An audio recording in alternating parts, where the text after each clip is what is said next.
झाला असं सांगून हा विषय संपत नाही. शिवसेना आणि मनसे हे एकत्र आहेत, त्याला एकत्र निवडणूक काढलेली आहे. अशा वेळेला कोणी एखाद्या चिन्हावर निवडून येऊन बिडूपुड्या मारत असेल तर त्या संदर्भात त्यांच्या पक्षानं आणि नेतृत्वानं एक भूमिका. राज ठाकरेंनी राजू पाटील आणि त्या संबंधित माझा अद्याप विषय संपलेला नाही. त्या पक्ष नेतृत्वानं त्याच्यावरती कारवाई करून महाराष्ट्राला दाखवायला पाहिजे की या भूमिकेशी आम्ही सहमत नाही. कारण राजू पाटील बोलत असताना त्यांच्या बाजूला त्यांच्या पक्षाचे एक नेते उपस्थित होते, ते मी पाहिजे. ते मला लोकांनी निदर्शनास आणलं. आता शिंदे गटाचे लोक म्हणतात मनसे म्हणजे काय MIM आहे का?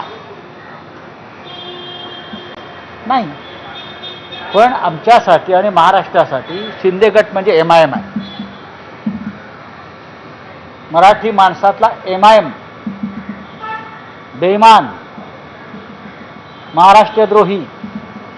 त्याच्यामुळे त्यांच्याबरोबर जाणारे सुद्धा त्याच विशेषणांना पात्र ठरतात.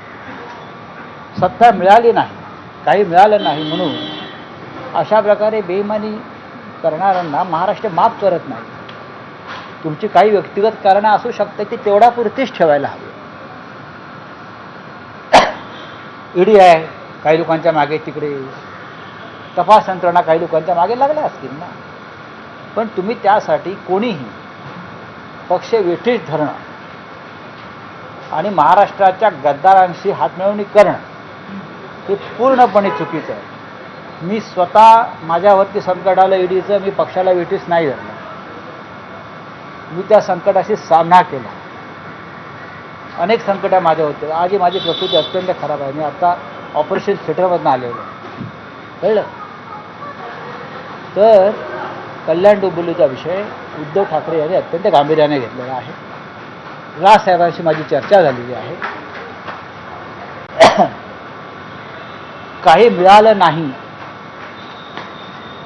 तर मी सोडून जातो अशा मानसिकतेत काही लोक असतात, असं त्यांचं म्हणणं आहे. एकंदरीतच राजकारणातल्या मानसिक स्थिरतेचा हा प्रश्न असं ते म्हणाले, असं ते म्हणतात. ते खरं आहे. अशा तऱ्हेने पक्षांतर करणारे हे राजकीय मनोरुग्ण आहेत. मला काहीतरी हवं आहे आत्ताच, आणि मग शहराचा विकास, गावाचा विकास, राज्याचा विकास, देशाचा विकास, उद्या जगाचा विकास या नावाखाली पक्षांतर वाढत जातात. महाराष्ट्रामध्ये अशा पक्षांतराची कीड वेळीच रोखणं हे न्यायालयाचं काम असलं तरी आजसुद्धा सर्वोच्च न्यायालयानं माती खाल्लेली आहे. आज पुन्हा पक्षांतराच्या संदर्भात आजची तारीख ठरलेली असताना सुनावणी घेतली नाही आणि परत एकदा ही सुनावणी पुढे ढकलली. याला म्हणतात माती खाणं आणि देशाच्या रासाला हातभार लावणं.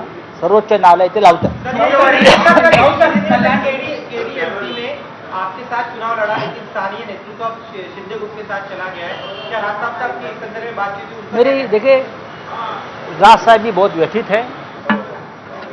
जिस तरह से स्थानिक लोगों ने निर्णय लिया है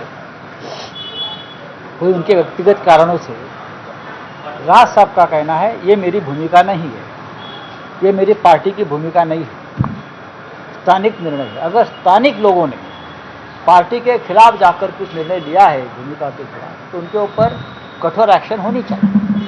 जैसे कांग्रेस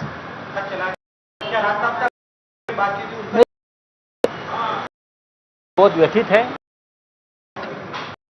स्थानिक लोग लिया है व्यक्तिगत कारणों, साहब का कहना भूमिका नहीं, ये मेरी पार्टी की भूमिका नहीं है.